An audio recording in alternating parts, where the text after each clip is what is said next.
பரதான நோன்பை அதாவாக நாளை பிடிக்க நியத்து செய்கிறேன். அல்லாஹ்வுக்காக. اللهم ارحمنا برحمتك يا ارحم الراحمين. السلام عليكم ورحمة الله وبركاته. الحمد لله رب العالمين عدد خلقه وزنة عرشه ورضا نفسه ومداد كلماته.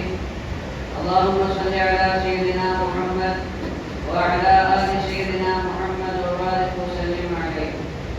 அளவற்ற அருளாளன் மிகரற்ற அன்புடையோடு எல்லாம் வல்ல அல்லாஹுவின் திருப்பெயரால் துவக்கம்.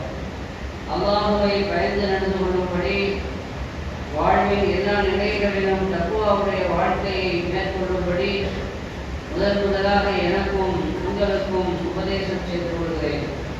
அல்ஹம்துலில்லாஹ். இன்று தராவீஹ் தொழுகையில் சூரா இஸ்ராவும் சூரத்துல் கஹ்ஃபும் ஓதப்பட்டது. சூரா இஸ்ராவில 1000 பேர்களுக்கு செய்ய வேண்டிய கடமைகளை பற்றி ஒரு வசனத்திலே அல்லாஹ் சொல்லும் பொழுது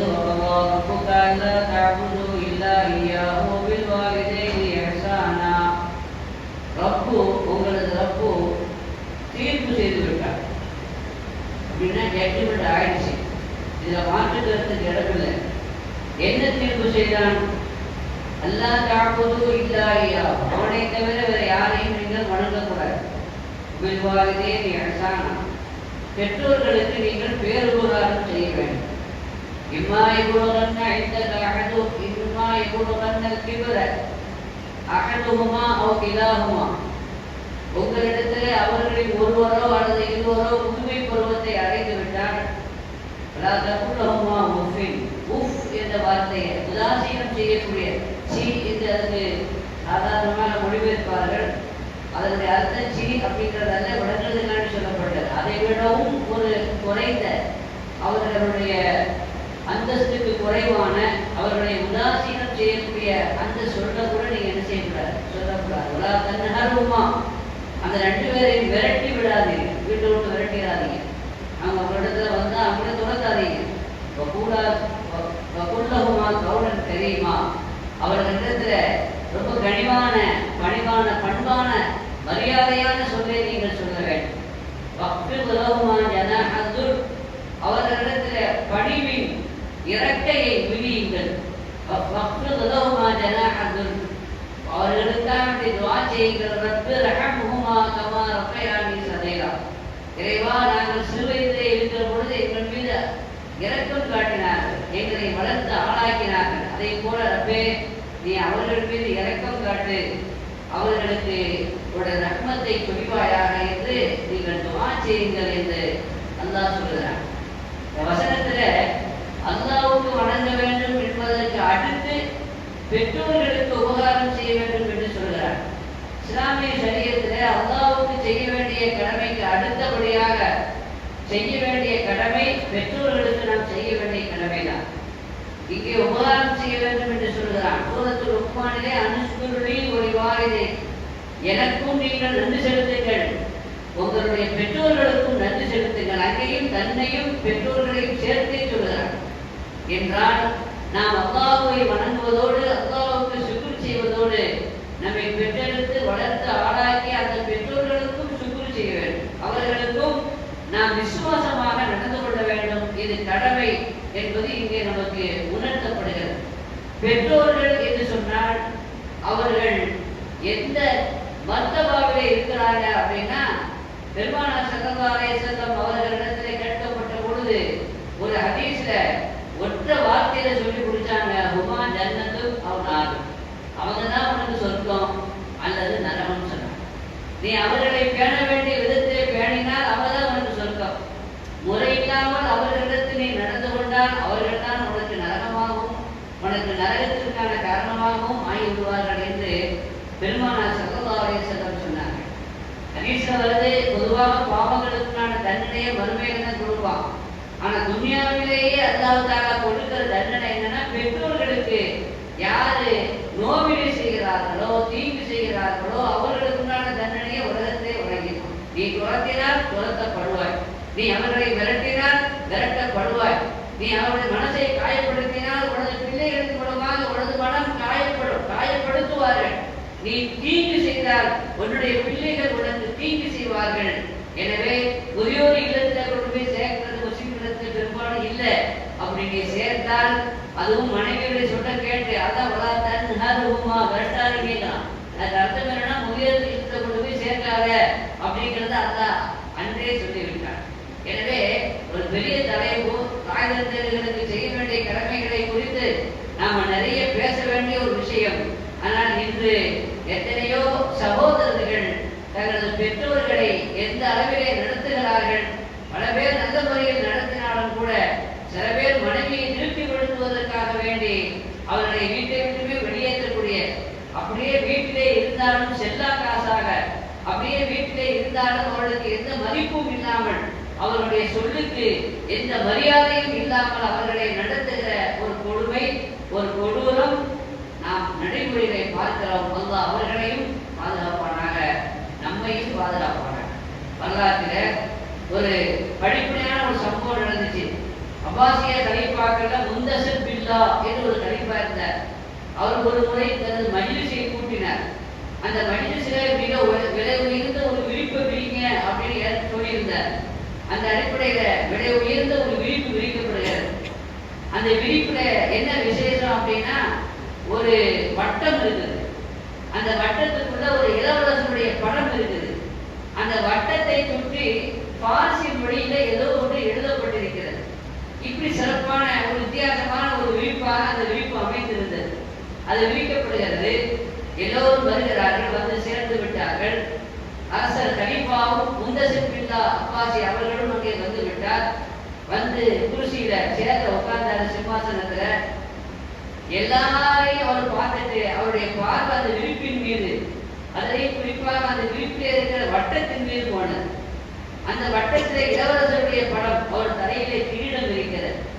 அதை பார்க்கிறார். அவருடைய பார்வை அதிலே கவனம் பெறுகிறது. அந்த வட்டத்தை சுற்றி பார்சியிலே ஏதோ எழுதப்பட்டிருக்கிறது.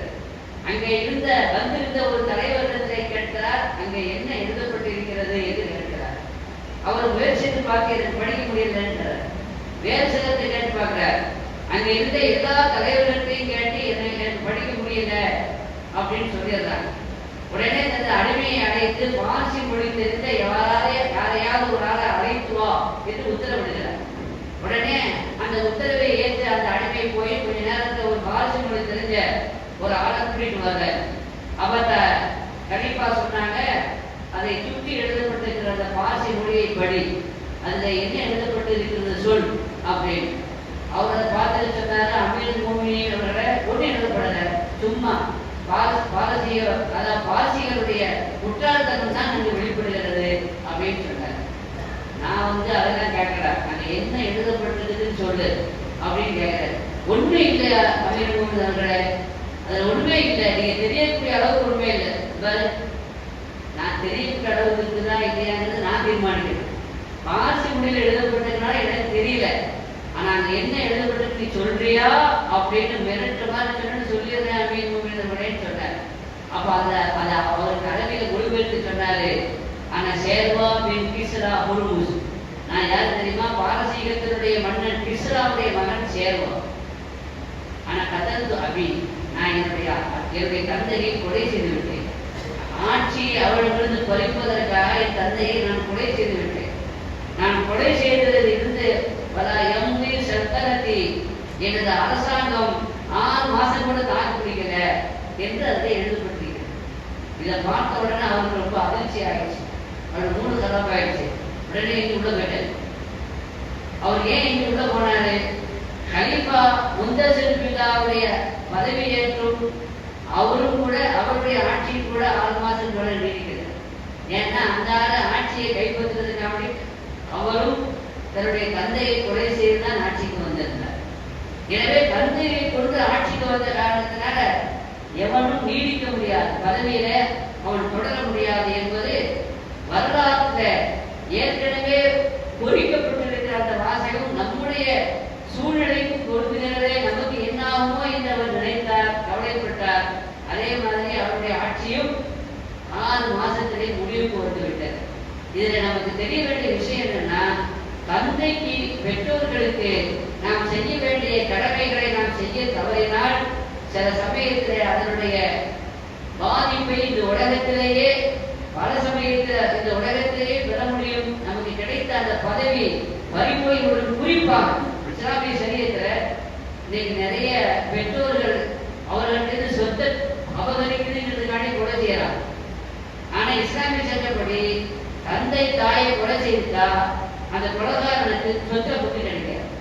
அதே மாதிரி ஆட்சியில இருந்த அந்த தந்தையினுடைய ஆட்சியை அபகரித்துக் கொண்டாலும் கூட, ஒருவேளை கிடைத்தாலும் கூட அந்த ஆட்சி நீடிக்காது.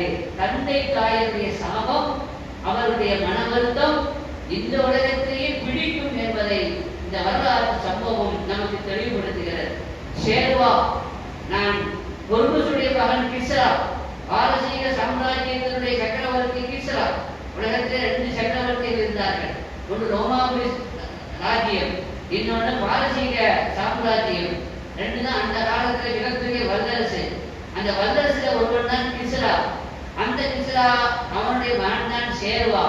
இவனுக்கு இப்படி ஏன் ஏற்பட்டுச்சு என்றால், பெருமானார் ஸல்லல்லாஹு அலைஹி வஸல்லம் அவர்கள் எல்லா அரசர்களுக்கும் தான் நபி, தான் ரசூல் என்பதை கடிதத்தின் வழியாக தெரியப்படுத்தினார். அந்த வரிசையில கிஸ்ராவுக்கும் கடிதம் எழுதினார். ரோமாபுரி சக்கரவர்த்தி ஹெர்குலிஸ் ராஜாவுக்கும் கடிதம் எழுதினார். பல சிற்றரசர்களுக்கும் கடிதம் எழுதினார். அதை புகாரி ஷரீஃபில் ஹதீஸ் வருது. குறிப்பாக வல்லரசுகளாக இருந்த கிஸ்ரா பெருமானார் ஸல்லல்லாஹு அலைஹி வஸல்லம் அவருடைய கடிதத்தை பார்த்து கோபத்திலே கொப்பளித்து கடிதத்தை கிழித்து விட்டார். அல்லாஹ்வுடைய ரசூலுடைய கடிதத்தை கிழித்தது அல்லாஹ்வுக்கு பிடிக்கவில்லை. அல்லாஹ்வுடைய ரசூல் சொன்னாங்க, அல்லாஹும்ம மஸ்ஸிபு, உனது ரசூலுடைய கடிதத்தை கிழித்ததை போல ரப்பே நீ அவனை கிழித்து விடு என்று பெருமானாருடைய வாயிலிருந்து வந்துவிட்டது. அது நடந்தது. எப்படி நடந்துச்சு? கிஸ்ராவுடைய மனைவி சீவி, அந்த மனைவியின் மீது மகனுக்கு ஒரு கண்ணு. அந்த மனைவியை தான் அடைய வேண்டும் என்று அவனுக்கு ஒரு ஆசை. அந்த ஆசை அடையணுமானா அவர் சொன்னா, தாப்பனார் இருக்கிறார், நான் இப்போதைக்கு அவருடைய மனைவி, அவள் இருக்க வரைக்கும் என்ன செய்ய முடியாது, உனக்கு உன் ஆசை நாணியா ஆக முடியாது. ஆனால் அவன் அந்த சீரியனை அடைய வேண்டும் என்பதற்காக தகப்பனை கொலை செய்தான். எப்படி கொலை செய்தான் அப்படின்னா, அதாவது எப்படி இவன் கடிதத்தை, அதாவது படிப்பினை விஷயத்தை பாருங்க, அந்த தன்னுடைய தகப்பனாரை எப்படி கொலை செய்யலாம் அப்படின்னா, ஹதீஸ்ல வரலாற்றுல வருது.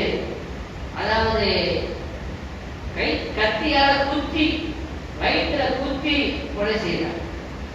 எப்படி கடிதத்தை கிழித்தானோ அதே போல வயிற்றை அல்லாஹ் கிழித்து, அதுவும் அவனது மகனின் மூலமாகவே கிழிக்க வைத்து அவனுக்கு சாவுபடி கொடுத்தான், அடித்தான் என்று நாம் பார்க்கிறோம்.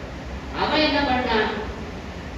இறந்து போனவன், நம்ம கொலை செய்யப்பட்டுட்டோம், மகனாலேயே கொலை செய்யப்பட்டுட்டோம் தெரிஞ்ச உடனே அவன் என்ன பண்ணான் அப்படின்னா, ஒரு விஷப்பாட்டில் எடுத்து, அந்த விஷப்பாட்டில ஆதா தவாவும் நாகமும் ஜிமா, இது உடல் ரொம்ப ரொம்ப சொக்கான ஒரு மருந்து அப்படின்னு லேபிள எழுதி அந்த விஷப்பாட்டை எடுத்து அவனுடைய கண்ணில் படுற மாதிரி, மகனுடைய கண்ணில் படுற மாதிரி வச்சுட்டு அவன் இறந்து போயிட்டான். இறந்து போன பிறகு இவன் யதார்த்தமா ஒரு நாள் அந்த அலமாரியை திறந்து பார்த்தா ஒரு மருந்து பாட்டில் இருக்குது. அது என்ன மருந்து பாட்டில் அதுல என்ன எழுதப்பட்டிருந்துச்சு? தவாவும் நாக்களும் ஜிமானி, உடல் உறவுக்கு சக்தி தரக்கூடிய ஒரு மருந்து, ஒரு லேகியம் என்று எழுதப்பட்ட உடனே, ஆஹா நமக்கு சொக்கான ஒரு மருந்து தான் கிடைச்சிருந்தது அப்படின்ட்டு அது மருந்து, அது லேகியம் என்று நினைத்து அதை சாப்பிட்டான். அந்த விஷத்தை குடித்தான். அந்த விஷம் போய் அவனது வயிற்றை கிழித்து விட்டது. தந்தையினுடைய வயிற்றை கிழித்தான். பெருமானாருடைய கடிதத்தை கிழித்ததனால் தந்தையினுடைய மகனை அல்லாஹ்வுடைய ஷானத்தாலா தந்தையின் மூலமாகவே விஷத்தை வைத்து அவனை வயிற்றை கிழித்து அவனை சாகடித்தான். ஆக அதற்கு பிறகு ரசூலுல்லாஹி ஸல்லல்லாஹு அலைஹி வஸல்லம் சொன்னாங்க, முன்னாடி சொல்லிட்டாங்க, இதா ஹலக கிஸ்ரா வலா கிஸ்ரா பாடா, இந்த கிஸ்ரா ஹலக் ஆயிட்டான்னா அதுக்கு பிறகு கிஸ்ரா என்று ஒரு பேரே உலகத்தில் இருக்கு. அதே மாதிரி தான் கிஸ்ரா போன பிறகு, ஷேர்வா போன பிறகு அந்த ஆட்சியை பொறுப்பெடுப்பதற்கு மகன்கள் யாரும் இல்லை. ஏற்கனவே எல்லாத்தையும் கூட பண்ணிட்டான், தனக்கு போட்டி யாரும் வரக்கூடாதுன்னு. இருந்த ஒரு பெண் மட்டும்தான், கிஸ்ராவுடைய மகன் மட்டும்தான் இருந்தான். கடைசியில் ஆட்சி யார் கையில் போனது? அந்த மகளுடைய கையிலே போனது. அப்பொழுதுதான் ரசூலுல்லாஹி ஸல்லல்லாஹு அலைஹி வஸல்லம் சொன்னார்கள், லை யுஃப்லிஹ கௌமுன் வல்லவு அம்ரஹும் இம்ரஅத்தன். எந்த ஒரு சமூகம் தனது ஆட்சி அதிகாரத்தை ஒரு பெண்ணிடத்திலே ஒப்படைக்கிறதோ அந்த சமூகம் வெற்றி பெறாது என்று தூமா நபி ஸல்லல்லாஹு அலைஹி வஸல்லம் அப்பொழுதுதான் சொன்னார்கள். அதோடு கிஸ்ராவுடைய சாம்ராஜ்யம் சரிந்தது. ஆனால் நேரு வித்தியாசமாக ரோமாபுரியுடைய சக்கரவர்த்தி ஹெர்குலிஸ் ராஜா ஈமான் கொள்ளல. ஆனா அல்லாஹ்வுடைய ரசூல் அவருக்கு தெரியும். அதனால அவர் எழுதின கடிதத்தை கண்ணியம் செய்தார். அந்த கடிதத்தை கண்ணிலே ஒத்தினார், முத்தமிட்டார், அதை தங்க பேழையில வைத்து அதை பாதுகாத்தார். அதனால ரசூலுல்லாஹி ஸல்லல்லாஹு அலைஹி வஸல்லம் சொன்னாங்க, அவருடைய ஆட்சி நீடிக்கும் என்று சொன்னார். இன்றும் கூட ரோமாபுரி வீழ்ந்த பிறகும் கூட ஏதோ ஒரு பேர்ல இட்டாலியில அந்த கவர்மெண்ட் இன்னும் இருக்குது. வாட்டிக்கன் நேரம் இருக்குதா இல்லையா? அது பெருமானாருடைய அந்த துவா, அந்த சொல்லு, அந்த வாக்கு பெருமானார் ஸல்லல்லாஹு அலைஹி வஸல்லம் சொன்ன பிரகாரம் இன்னும் அந்த கடிதம் எங்க இருக்குது? மியூசியத்தில் வைத்து பாதுகாக்கப்பட்டிருக்கிறது. இந்த கடிதம் பாதுகாக்கப்படுகிற வரை அந்த ஆட்சி இருக்கும் என்பதுதான் அவர்களுடைய நம்பிக்கை. நாங்கள் சொல்ல வந்த விஷயம் என்னவென்றால், நாங்கள் பெற்றோர்களுக்கு மாறு செய்தால், நோவினை செய்தால், தொந்தரவு செய்தால் ஏதோ ஒரு வகையில் நமக்கு சாபக்கேடு வரும். அதனுடைய ஆட்சி வீழும், அதிகாரம் போகும், பதவி போகும், பல்வேறு வகையான இழிவுக்கும் பல்வேறு வகையான சங்கடத்திற்கும் நாம் ஆளாக வேண்டியது வரும். அல்லாஹ் நம்மை பாதுகாப்பானாக. எனவே பெற்றோர்களுக்கு செய்ய வேண்டிய கடமைகளை நாம் சரியாக, நிறைவாக, முழுமையாக நாம் செய்வோம். ரப்பல் ஆலமீன் அத்தகைய நல்ல தௌஃபீக்கை எனக்கும் உங்களுக்கும் வழங்கி அருள்புரிவானாக. பிஹக்கி சய்யிதினா முஹம்மத் வ ஆலி சய்யிதினா முஹம்மத் ஸல்லல்லாஹு அலைஹி வஸல்லம். அல்ஹம்துலில்லாஹ்.